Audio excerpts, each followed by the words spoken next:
ฮะยืนดีดิเป็นเกย์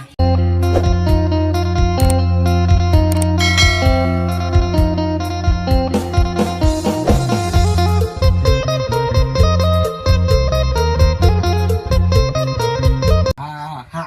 ยืนดีดิเป็นเกย์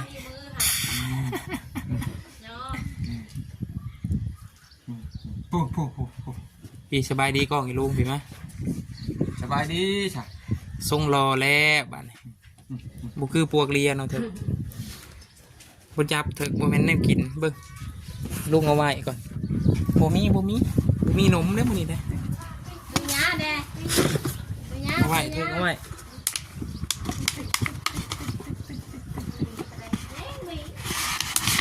ทรงรอแล้วอย่าลินทรงรอแล้วโยโป้บ๊ายบาย ยกโป้ ถือยาวรู้เป็นบ่ยกโป้ จ้ะ จะจกปาก ได้เรื่องนี่เนื้อจ้องวันมาเป็นแล้วนี่ไม่เลี้ยงนี่แล้วมันอยู่คนเดียว จะเห็ดในไหนฮะเห็ดในไหนเบิ้งเห็ดในไหนฮะเบิ้งอีลูกเอาก่อนจากโป้หนึ่งนี่ยิ้มเห็นปะแม่มึงดู อยากก็ไปทางมันแหนมเดี๋ยว เห็นปะโอ้เห็นรถใหญ่แล้วตาสักทูญ่าลุงเตียงมาแล้วไว้ แต่ว่าบุตรถือยา ไผ่นะแม่นบอลรถลุงเตียงปะแม่นบอลรถลุงเตียงปะ เนี่ยบุลุกโมเมนเนาะ เห็นรถใหญ่ ลุงเตียงไปอันพูนลุงเตียง เด็ก เห็นรถใหญ่เลยสิโบแมนเถอะโบแมน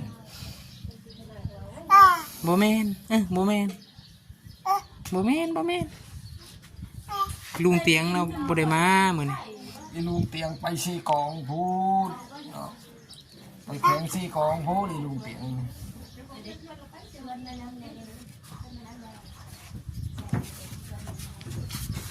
คักได้เถอะบ้านนี่ เด็กบ้าเธอสาว ไปขี่สไลเดอร์เด้อขี่สไลเดอร์เด้อขี่สไลเดอร์เด้อเห็นปะ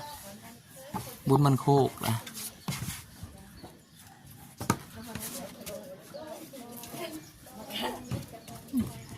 เก่งตัวนั่นแหละแท้หัวจ้ะนะตัวในถุงขาวอะไร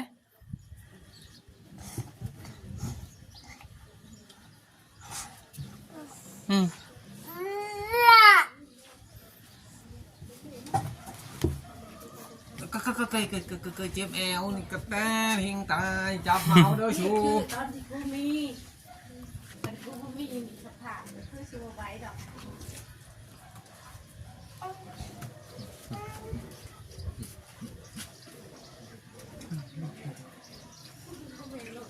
ไปตอน ยูทูบเบอร์ แรกมึงบุญเลย มันจะอียูซู ไปเบิ่งกระจุกกระเพาะไกลๆเราเห็นเลย โมเมนต์หลดอีลุงตี นี่มันจะมาสิวะ เห็นปะสบายดีปะลูกเบิ้งสบายดีนี่กองกองกองลุงไปทูญ่าเบิ้งไหนจะเห็ดนะไหนจะเห็ดไปเจ้ากองอีลุงแล้วถอยมาทูญ่าไหม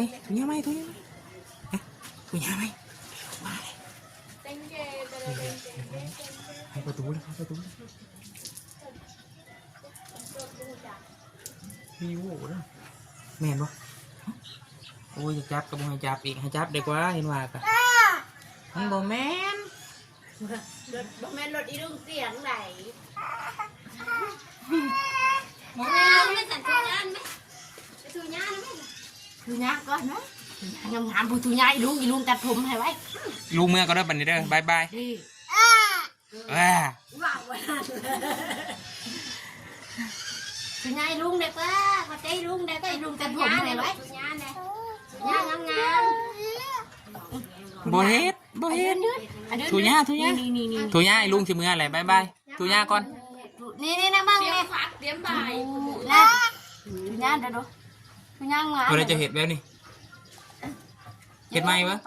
อย่าอมอย่าอมอย่าอมมืออมปากไปไป ทุย่าอันนั้นงามทุย่า ถุงยาบายบาย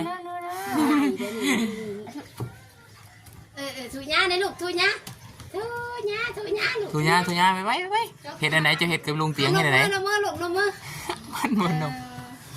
เห็ดอะไรกับบ่อน้องเมียนเป็นคนไป ไปขี่สไลเดอร์เด้อ เด้ลุงไปขี่สไลเดอร์แล้วมาถึงแล้ว เอื้อ คอยใส่อีมีนี่แหละย่าบายบายทุย่างามเถิกมือลงแล้วบัดนี้ลงถึงแล้วบายดีปลาลุงหันในปลาลุงเบิ่งอยู่หันลูกบายดีเด้อบ่ยอมลงมาให้เด้อไงลมลงมาให้นี่ โหลดมาแล้วพ่นเนี่ยมึงนะมึงเนี่ยมึงเนี่ยมึง รถดุ้งเตียงอะไร เห็นปะฮะกินนม ผู้น้องก็น้อยยังบ่หน่อยนะเดี๋ยวยาแล้วเอามาให้กินนมค่ะอย่าให้กินนะนี่มันเป็นอะไรบ่มันกินนั่นแหละสบายดีป่ะลูกเป็นได้บ่เธอเคยเห็นเป็นได้เป็นได้เป็นไงล่ะ ไปเด้อไปซื้อบางไพ่เด้อ นี่ดีบ้างใครบ่อาจุ 4 เซนต์ป่าย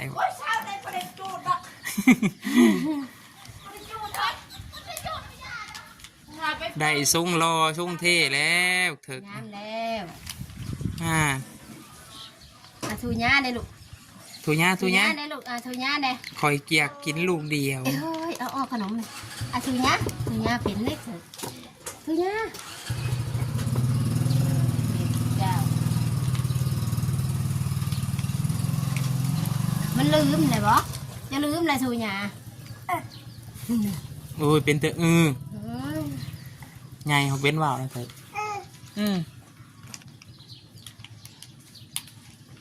ทุย่าดู หอยว่าเจ้าชิบอยคอยตัดจำนี่ก็คือแท้โลดวันนี้เขาเคยเห็นเด็กน้อยมาตัดในเฮือนนั้นมีแต่อันนั้นเลยเด็กน้อยอย่างหนึ่งเขาไปตัดเลยมันโมอยู่มันตอนนี้พอมันเลยอยู่ผู้อื่นลูกโอ้ยหายมันบ่ยินแต่เสียงกะ ให้ก่อนนะ มันบริตัดบางที เชื้อเวียนมือนั่นก็มันให้เวียนนั่นก็เวียนแต่กระเพาะนี่ ถ้ากันไก่สิไปมันไก่ ไปกินตามเพื่อนอีต้องเพื่อนอีต้องเพื่อนแม่อีต้องไปไม่เจ๋งจ้ะบ่ดอก ไปพูนพางไม่รู้มองไปด่า ไปกินตามเพื่อนอีต้อง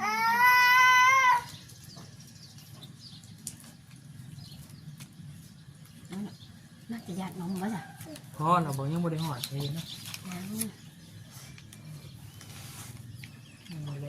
สิบ สิบบอกพอ บ่ชูงซ้ำได้อันนั้นได้บ่ชูงซ้ำเนี่ยยังก็หัวชวมตะกอนเลยยัน พอสวม ลูก กินนมนี่ กินนม นี่ตู้ใช่ กินนม เธอกินนม มาตู้ใช่กินนมมาน อนลงบ่ เต็ม ตึ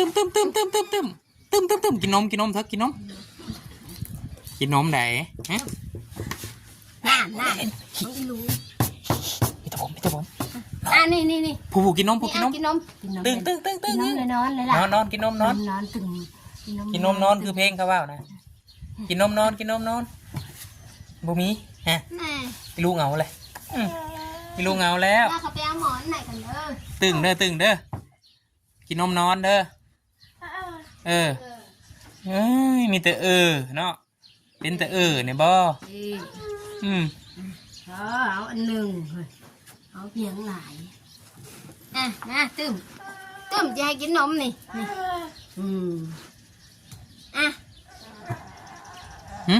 เอาหยัง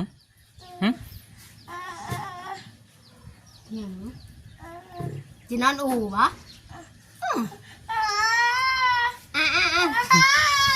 เด้เอาเพียงมาหลงเอาเพียง เอาหยังฮะเอาหยังอันนี้ปะ โอ้ยหูจักกระแทกโหลดวะ เห็นบ่ เป็นแต่พี่น้องบ่เป็นว่าในอื่นเนาะตื่มลง ยังฉีดไปต่อที่เบิ่งมาลูกตึมลงตึมลงตึมอ่ะ ตื่มเด้อ ตึมแล้วบางอาจจะตึมแล้วตึมลง กินนมตื่มกินนมเด้อดี นั่นเหรอจ๊ะ ฮะคือนอนในนี่ตื่มยันแขกมาเด้ผู้แขกมาแล้วบุ ไว้นี่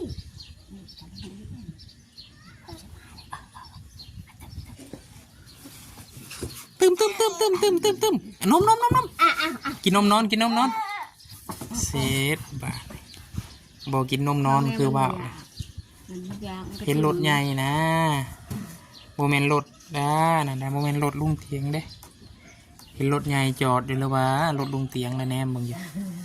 ยากไปหาบุจักอันนี้เด็กมีแต่ปีนหลังใช่ก็มีแต่ปีนหลังใช่ก็โมเมนรถลงเตียงเด้อโมเมนอะไรกินนมเห็นไหมรถแขกเด้อนั่งลงสบายดีปลาลุงนี่เด้ปลาลุงเบิ่งนี่สบายดีลูกสบายดีนมมือลูกทุญ่า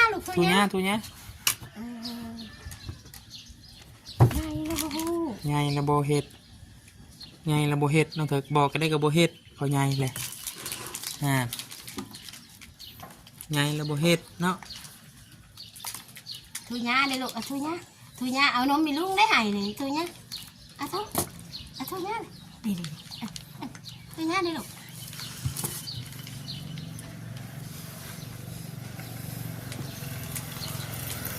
ไปเด้อบุญมันโคกเด้อสิจ้างขี่สไลเดอร์เด้อเจ้าขอขึ้นเลยสิบุลงไปจ้ะแต่เบิ้งมันแบบลิ้นเนาะขี่รถจอดกับบุลง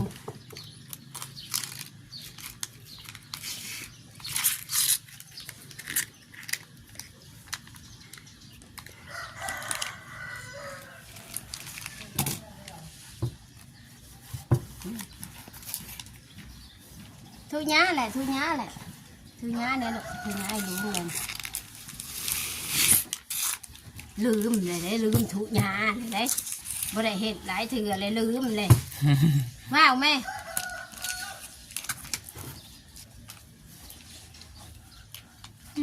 เพราะว่าเจ้าสิบ่ได้หัวงามทำนี่เลยเห็ดหัวโลดเนี่ยกูคือสุดก่อนยังนอนบ่นอนบ่ลูกตึมฉันนอนซะตึมลงเด้ตึมลงเด้ตึมลงเอาลิ้นลง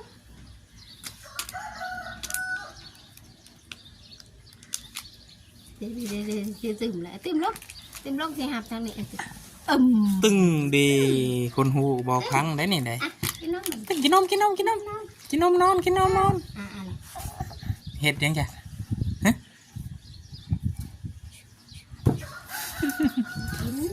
อิ่มแล้วกินข้าวใบเกลือขนมใส่เกลืออะไรกินข้าวใบ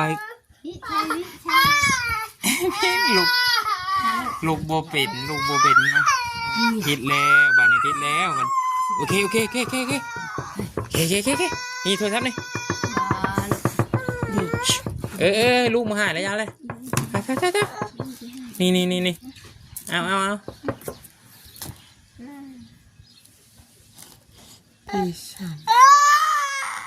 บอไอ้ลุงจะให้เลยบอได้แล้ว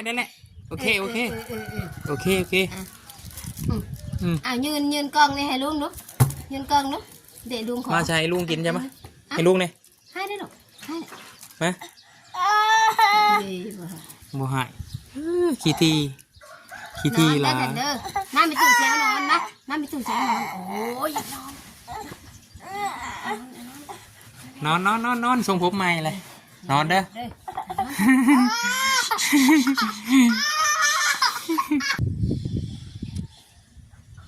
น้องอยากนอนเลยพี่น้องมาจุกขอตัวลาก่อนตัดผมแล้วเลยอยากนอน